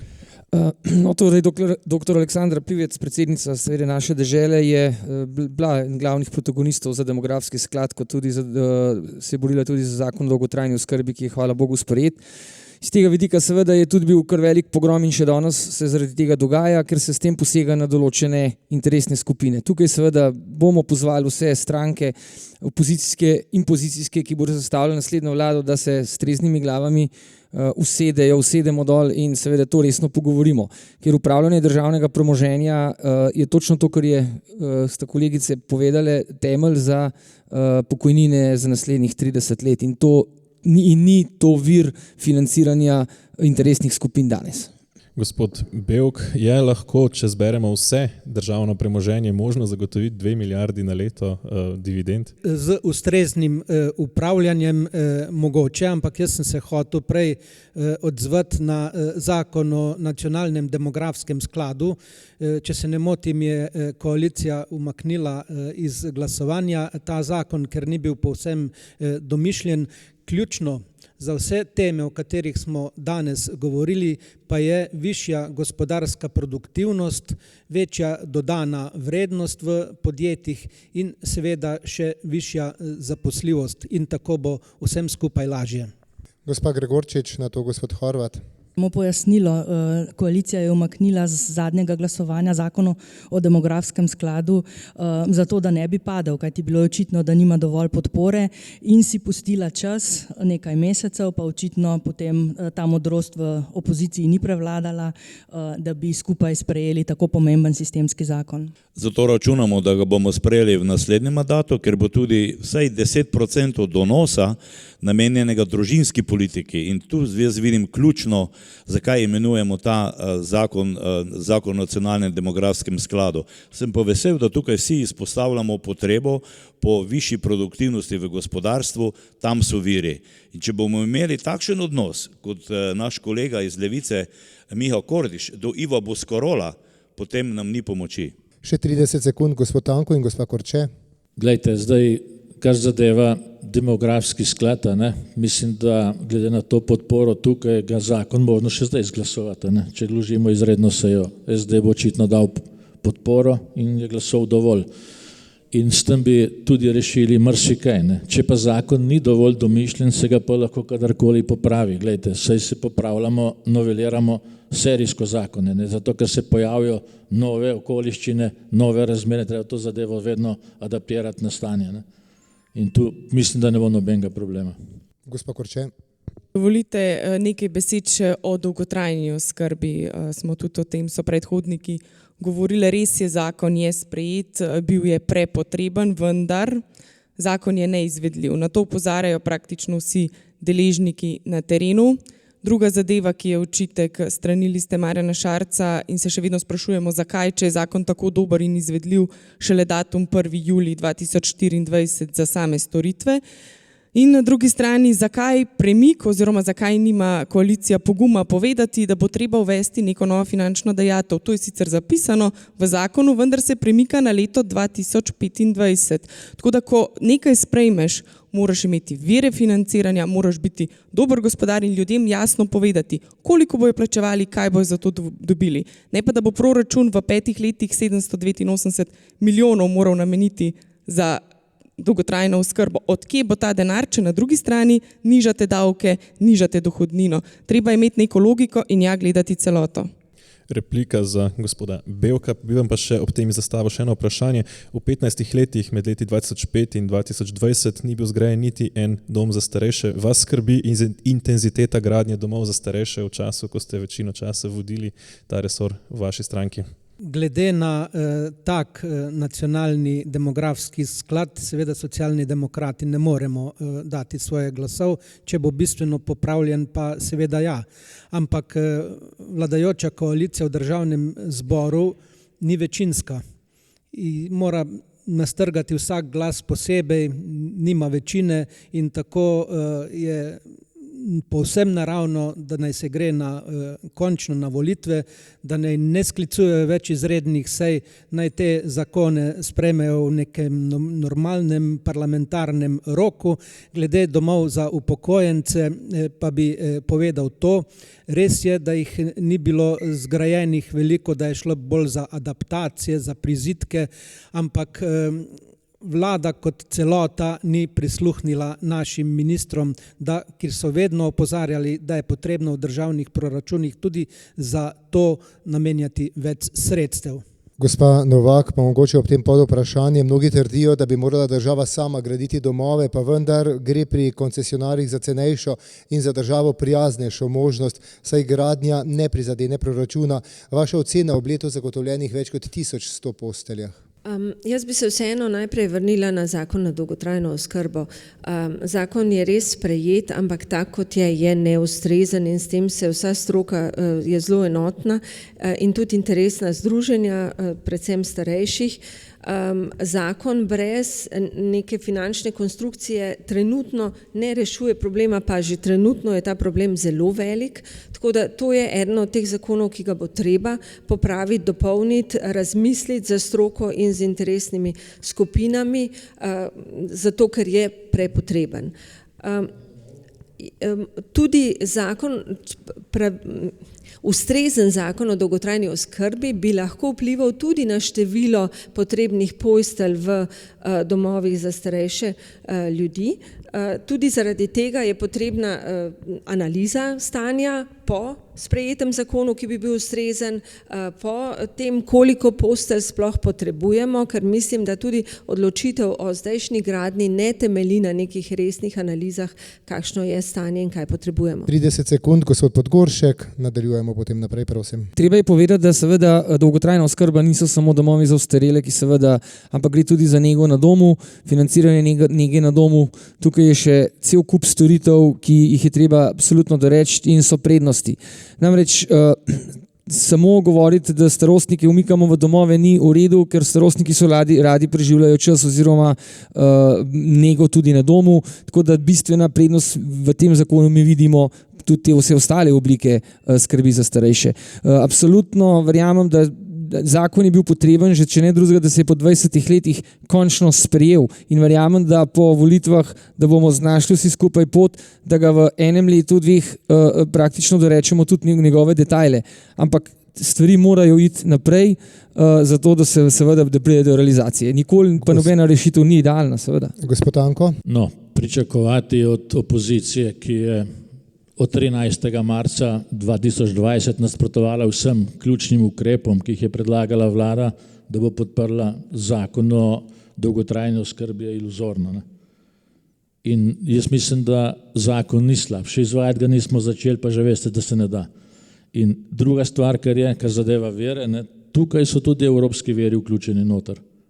Iz pogajanj, iz tega paketa dodatnih verov je zagotovljen denar za, tako kot je bilo rečeno, do leta 2025. In dela tukaj, zdaj nek špetira, ne, da je zakon, ne vem, slab in tako naprej, je nesmiselno. Ne. Primimo ga v roke, začnimo, pa bomo videli, kaj treba potem še eventualno dodelati. Ne pa kar takole na počez reči, da ni uporaben, pa PKP1 ni bil dober, pa PKP2 ni dober, pa ne vem, demografski sklad ni dober. Praktično bili ste proti vsem ključnim zadevam. Ne? Gospa Korče in gospod Horvat, in na to sklenemo to temo. Samo na to glede gradnje domov, tudi pod to vlado ni bilo zgrajenega niti enega doma za starejše občane. To je treba vendarle iskreno povedati, pa da ne bo narobe razumljeno, logično je, da v 2 letih se ne zgradi dom za starejše občane. Druga zadeva, mi smo se pred leti odločili za koncesije in država je podeljevala koncesije. In če smo iskreni, leta 2019 recimo je bilo podeljenih 928 koncesij, kar tudi pomenijo postelje v domovih za starejše občane. Tako da tukaj je vendar treba imeti kanček iskrenosti tako strani koalicije kot strani nas v opoziciji. Gospod Horvat. Jaz sem hvaležen kolegici Jerci Korče, da razume in je razložila, da država ne more graditi na črno. Potrebno je pridobiti dokumentacijo in zagotoviti finančne vire. Za razliko od kolega Sama Bevka je pa naš minister Janez Cigler Kralj v tej vladi užival in še uživa veliko zaupanje. Dobil je izjemno visok proračun. V letih 20, 21, 22 in 23 skupaj z evropskimi sredstvi je za gradnjo domov za starejše namenjeni več kot 500 milijonov. Zgradili bomo torej 3900 mest v domovih, za koncesije pa smo že slišali, da je bilo podeljenih 2385 koncesij. Hvala lepa, gospod Horvat. Še 30 sekund res, gospa Novak in pa gospa Gregorčič. Jaz bi sam dodala, da v programu Gibanja Svoboda imamo tudi predlog za neke alternativne bivalne nastanitve za starejše. Mislim, da je tudi v Sloveniji že prišel čas. Ni samo potrebno vedeti, koliko postelj imamo, ampak kakšna je ta oskrba za starejše. In starejši ljudje si želijo živeti samostojno, dostojanstveno, aktivno in treba je v tem duhu tudi nadaljevati z ustvarjanjem nekih bivalnih okolij za starejše. Gospa Gregorčič. Ja, se bom kar navezala na predhodnico, saj ravno te teme naslavlja zakon o dolgotrajni oskrbi, namreč deinstitucionalizacijo, zato da bo saniral nevzdržne in človeka nedostojne razmere v prenatrpanih domovih za ostarele, kjer si ljudje, ki so delali vse življenje, resnično zaslužijo človeka dostojno preživeti starost, ne pa v večposteljnih sobah. Dnevna varstva in vse ostale mehkejše oblike za starostnike, ki so še zmožni ali pa so delno zmožni samostojnega življenja, vse to omogoča sprejeti zakon. Ne moremo pa mimo kratkega, napetega dogajanja v naši soseščini v Ukrajini, konkretno tudi glede naše varnosti, ki se ob nedavnih dogodkih kaže v povsem drugačni luči, pa prisluhnimo kratkemu prispevku. Slovenska vojska že 10 let ne dosega pozitivne ocene za pripravljenost na delovanje v primeru vojne. Politika pa jo je dolga leta zanemarjala. Padala je raven opremljenosti, sredstva so daleč od zahtevanih 2% BDP. Ob letošnji oceni pripravljenosti je sicer predsednik republike prvič ocenil, da je Slovenska vojska naredila napredek. Ta se kaže tako v prekinitvi trenda padanja števila pripadnikov, kot tudi v investicijah. Glede slednjih pa nismo enotni. Levi pol je s poskusom referenduma skušal ustaviti zakon o investicijah v Slovensko vojsko, a je Državni zbor referendum na to temo preprečil. Tako razdeljene pa nas je presenetila vojna v Ukrajini, ki nas prav tako ni poenotila. Medtem ko je slovenski predsednik vlade postal eden glavnih pobudnikov predlogov, kako bi Evropa lahko pomagala Ukrajini, v oblegani Kijev pa se je podal tudi sam, se iz opozicije vrstijo kritike predlogu zaprtja zračnega prostora nad Ukrajino, pošiljanja diplomatske misije v Kijev in celo Janševega obiska samega. Povsem niso potihnili niti pozivi k izstopu Slovenije iz zveze NATO. Spoštovani gledalci, spoštovani poslušalci, spremljate soočenje političnih strank, v kakšni Sloveniji želimo živeti. Nadaljujemo pa z vami, gospod Tanko, precej negativnih kritik in tudi obilo pohval je požel vaš predsednik vlade s potjo v Kijev. Kaj je ta pot prinesla? Jaz mislim, da je naš predsednik vlade že pred potjo v Kijev na tej medministrski oziroma diplomatski ravni dosegel to, da se je v bistvu Evropska unija poenotila v stališču do Rusije in do ruske agresije na Ukrajino. Zdaj, ta obisk je pa dodatno pripomogel k temu, da je Ukrajina, da so Ukrajinci dobili občutek, da niso zapuščeni, niso sami, niso zapostavljeni in da bo prišla tudi ta evropska pomoč. Na vse zadnje, tudi mi smo se osamosvajali na nek način, ampak takrat kakšne take ustrezne diplomatske podpore ni bilo. Jaz mislim, da je ta poteza naredila, bom rekel, izredno močan vtis tako na celotno evropsko politiko. Evropska unija izsledi in jaz upam, da se bo ta zadeva oziroma ta vojna v Ukrajini čim prej končala v korist tistih, ki so napadeni, to se pravi Ukrajincev. Gospod Bevk, na slovenskem veleposlaništvu v Kijevu je ta teden znova zaplapolala slovenska in evropska zastava. Kaj vi čutite ob tem in kako bi vaša stranka oziroma vi izkazali podporo Ukrajincem? Glede poti gospoda Janše v Kijev lahko rečem, da je bilo to pogumno dejanje, a v bistvu je bilo tudi enostransko, ki ni imelo mandata Evropske unije. Naš veleposlanik, uradni veleposlanik je na meji na Poljskem, blizu ukrajinske meje, tako da v bistvu tam, kjer so vsi drugi veleposlaniki Evropske unije.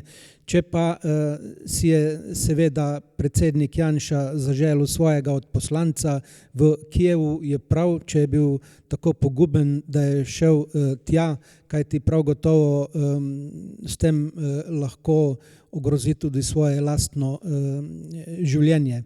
Bi pa jaz tukaj glede ukrajinske krize rad nekaj povedal. Tukaj si jaz predstavljam tudi večjo vlogo Organizacije Združenih narodov.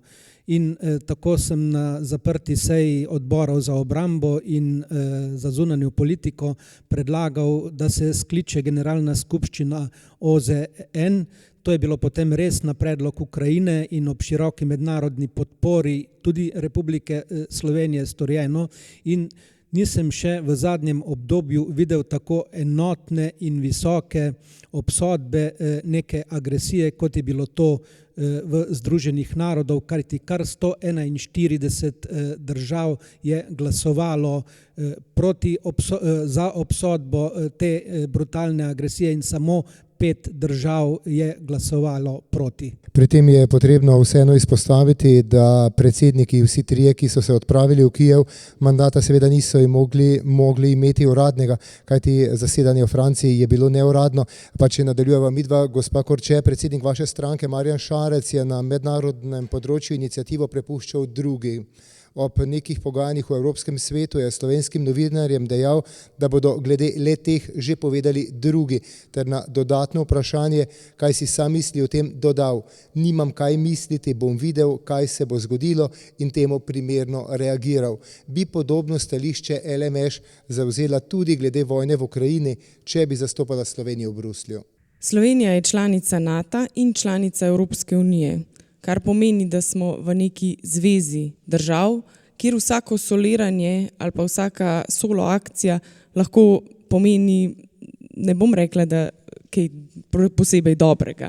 Zato je pomembno, da se zadeve uskladijo v tišini noter in zbujanje občutka, ki ga ima kar velik delež Slovencev, glede tega, kar počne naš predsednik vlade, je vendarle, da neko krizo, neko stisko, vojno izrablja za notranje politične boje oziroma namene. In to zagotovo ni dobro.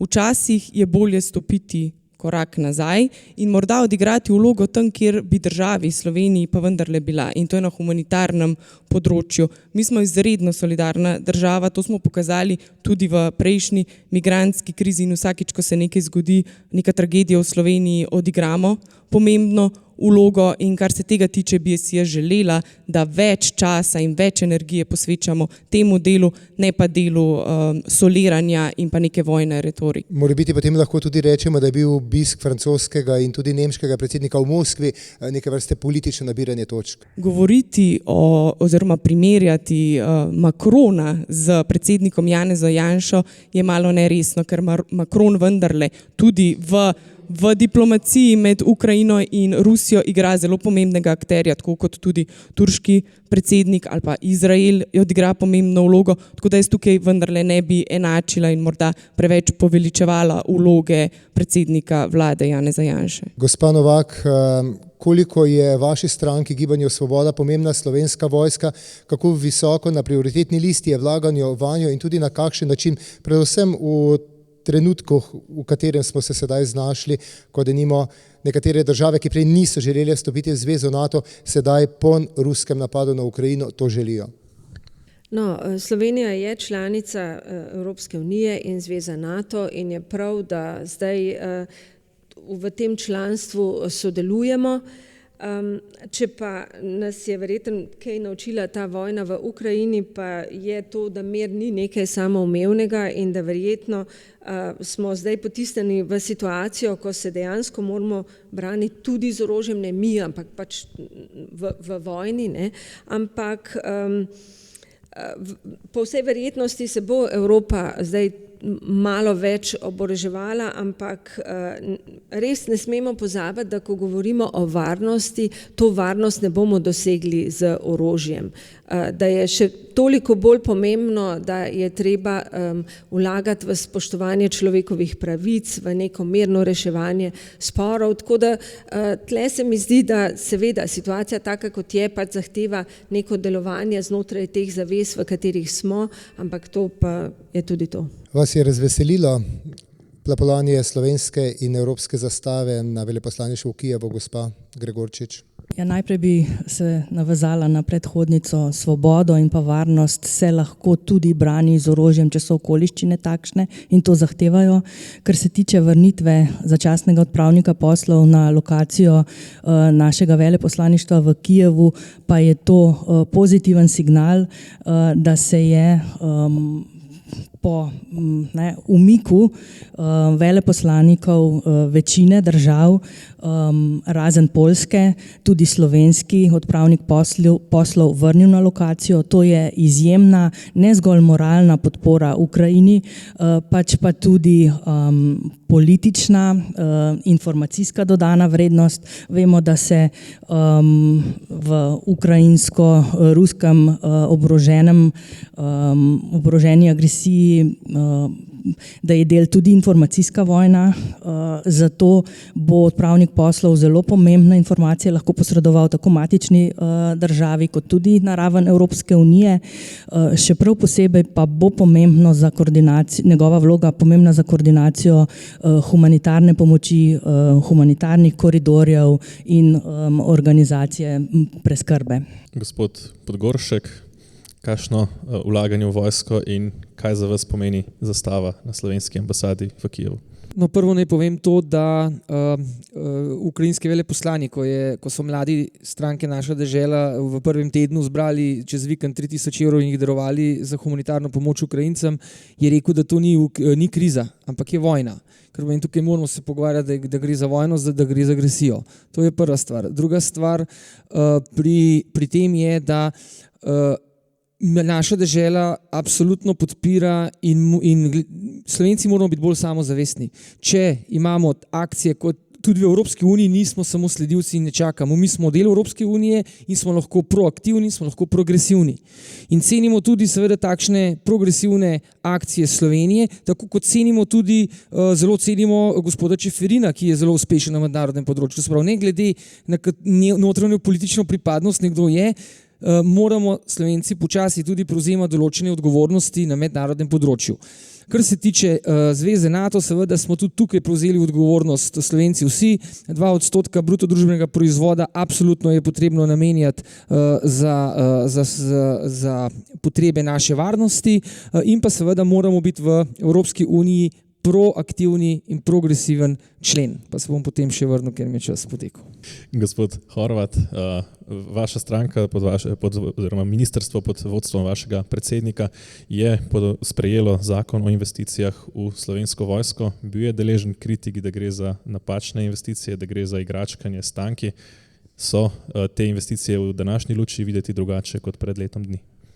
Zdaj se je pokazalo, da je politika te vlade, te koalicije ali pa Mateja Tonina na obrambnem področju bila in je dobra.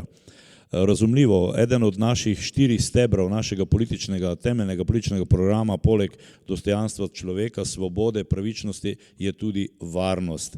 In ja, varnost, mir ni dan sam po sebi.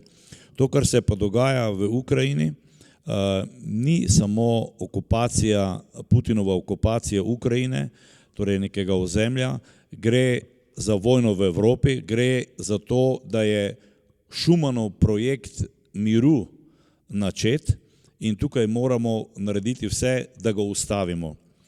Slišim, da gre za nerazumevanje koncepta Evropske unije. Macron ja, Janša ne. V evropskem svetu ima vsaka država en glas, tako Francija z Macronom, tako naša država s predsednikom vlade. In mi podpiramo to misijo 3 predsednikov in sem tudi vesel, da je odpravnik poslov v Kijevu že ponovno izobesil slovensko zastavo. Gospod Tanko, se je odpravnik poslov žrtvoval, oziroma kot se sliši? Najprej odgovor, če bo v vaše stanovanje vdrl nasilnež, se ne boste branili človekovimi pravicami. Boste morali odreagirati kako drugače, da se boste obranili. Velja enako za Ukrajino. Brez orožja se agresorju ne more upreti. In tudi Slovenija se brez orožja ne more nikomur upreti. Zato mi to potrebujemo za zagotavljanje lastne varnosti. Drugo, kar je, Slovenija je članica Evropske unije in NATO in je tam enakopraven partner. Ni tam, zakaj bi se mi skrivali, da smo manj vredni, da smo zakompleksirani, da bodo odločali drugi namesto nas. In če je naš predsednik vlade prišel z neko originalno pobudo in uspel v 2 dneh poenotiti evropski vrh in tudi v veliki meri NATO, smo lahko na to ponosni. Ne, da se sramujemo tega, pa se umikamo ne vem kam. In ljudem, ki so v stiski, in Ukrajina je v stiski, je treba pomagati s tistim in na način, da se lahko obrani in obdrži. Ne z nekimi floskulami, pa parolami, pa z ne vem s čem, ampak je treba z dejanji pomagati. In to, da je Slovenija vrnila veleposlaništvo ali podpravnika poslov v Ukrajino, je korak k temu. In tudi na druge načine bi morali pomagati, jaz upam, se bo do te odločitve tudi prišlo. Gospod Bevk, vaša stranka je pred dobrim letom dni, ko je bil sprejet zakon o investicijah v Slovensko vojsko, zbirala celo podpise za referendum proti temu zakonu. Gledate danes v novih razmerah drugače na ta vlaganja? No, jaz nisem glasoval proti temu zakonu, ampak sem se vzdržal, ker vem, da bo slej ali prej potrebno modernizirati Slovensko vojsko. To piše konec koncev tudi v našem programu za državno-zborske volitve. Bi pa rad nekaj citiral tukaj. Studio ob 17. general-major, načelnik štaba Robert Glavaš je rekel: mi danes v Sloveniji nimamo koncepta obrambe države. Imamo neke načrte, nimamo koncepta in jaz z mojimi na generalštabu delam koncept obrambe države, da povem predsedniku države, vladi, ministru, poglejte, to je produkt Slovenske vojske, kako vidi obrambo države, tudi vsled temu, kar se danes dogaja v Ukrajini. Namreč tudi mi danes, po moje, nimamo dovolj usposobljene protizračne obrambe in protitankovske obrambe, pa tudi ustreznega orožja ne dovolj. Zato tudi s temi orožji nismo mogli pomagati Ukrajini in ta razmislek, o katerem govori general Glavaš, je zelo na mestu. Spoštovani, predzadnji krog imamo še in mora biti ob tem podvprašanje še, kako v spoštovanje človekovih pravic prepričati ruskega predsednika Vladimirja Putina. Gospod Podgoršek, 30 sekund. Prvo moram povedati še eno stvar, kar se varnosti tiče. Naša dežela je prvi dan vojne začela napovedovati nek drugi problem, ki se bo pojavil, to se pravi prehranska varnost Evrope in tudi Slovenije bo ključna tema naslednjih 5 let, poleg energetske, in tukaj smo mi rekli, da tudi za mesta mi se moramo fokusirati primarno na teh volitvah in po naslednji vladi na podeželje, da usposobimo samooskrbo, da vrnemo kmetom tisto, da bomo lahko zagotavljali našo največjo varnost naslednjih 5 let, to je prehranska energetska varnost. Kako pa prepričati Putina v človekove pravice, ne vem. Ne vem, če obstaja rešitev, da bo to sprejel. Gospod Jože Tanko, SDS. No, Putina niso uspeli prepričati v spoštovanje človekovih pravic, ne Scholz, ne Merklova, ne Macron, ne sodbe Evropskega sodišča človekove pravice. Skratka, tam se ta politična eliminacija nadaljuje. Očitno bo potrebno počakati, da bo Rusija se sesula sama vase in tam bo prišlo do tega spontanega upora. Najbrž se bo to po tej vojni zgodilo in po vseh teh blokadah, ki so, in takrat se bo najbrž morala spostaviti, tako kot se recimo v Srbiji, neka nova oblast, ki bo tudi dala Putina nekam, da bodo ga naučili človekovih pravic, to se pravi na Evropsko sodišče. Jože Horvat, Nova Slovenija. Putin, ki v Ukrajini pobija nedolžne ljudi, ženske, otroke, ne sliši, ne razume, kaj so človekove pravice. Razume bo takrat, ko se bo dvignil njegov lastni narod. To bo takrat, če bo res Evropa in ves demokratični svet ostal enoten in da bomo še vsi skupaj zaostrili sankcije, ki jih bodo ljudje v Rusiji, Ruski federaciji čutili. Šele lastni narod ga lahko odnese. Gospa Monika Gregorčič, Povežimo Slovenijo. Tudi jaz mislim, da je prepričati Putina v odvrnitev od agresije, spoštovanje človekovih pravic in drugih demokratičnih standardov misija nemogoče. To bodo morali na nek način doseči ruski državljani sami v nekem prevzeti odgovornost za svojo lastno državo. Se pa bojim, da bo preteklo še kar nekaj časa, da bodo ekonomske sankcije in druge politične diplomatske sankcije Rusijo tako izolirale, da bo v bistvu prebivalstvo dobesedno na kolenih in šele tedaj se znajo zgoditi kakšni veliki družbeni premiki znotraj Rusije. Gospa Tereza Novak, Gibanje Svoboda. Tudi jaz ne vem, kako bi prepričali nekoga, kot je Putin, k spoštovanju človekovih pravic. Imamo pa možnost, in to zdaj na volitvah, da mi dobimo voditelja, ki spoštuje človekove pravice. Gospa Jerca Korče, Lista Marjana Šarca. Iracionalnega avtokrata, kot je Putin, ki sploh ne razume, kaj so človekove pravice, prepričevati v nekaj, kar njemu ni intimna opcija oziroma sploh ne priznava, je nesmisel oziroma prazna pot se pa strinjam, kot je povedala moja predgovornica, naj nas pa vendarle izkušnja, kaj pomeni, ko se začne malo in pomalo posegati bodi si na svobodo medijev, bodi si v pravno državo, nespoštovanje človekovih pravic, kam lahko to skozi leta pripelje, naj nas to uči tudi v Sloveniji. Gospod Samo Bevk, Socialni demokrati. Jaz si želim samo mir, da rečemo z Bogom orožje in tako kot vedno, tudi ta vojna se bo končala, sedlo se bo za zeleno mizo in jaz upam tudi na diplomatsko rešitev. Jaz samo še odziv na to. Zdaj, če bi bilo v Sloveniji res tako hudo, s to, bom rekel, avtokracijo, prisilo, pritisk in potem bi tisti, ki kritizirajo to vlado, bili tam kot tisti, ki jih Putin pospravi in zapre. Nihče ni nikjer prikrajšan, nihče ni suspendiran, vsi delajo normalno, življenje se vrti naprej. Je pa res, da sodni sistem ne deluje in pokrije cel kup paskarine, v katerih so pa tudi tisti na vaši strani. Spoštovani gostje, čas se nam je iztekel. Najlepša hvala, da ste se udeležili tokratnega soočenja z naslovom Kakšno Slovenijo si želimo. Spoštovani gledalke in gledalci, hvala, ker ste nas spremljali do konca. Tehnična podporo je zagotovila Domovina, soočenje pa sva vodila Alen Salihovič in Peter Merše. Želimo vam vse dobro in pametno odločitev 24. aprila.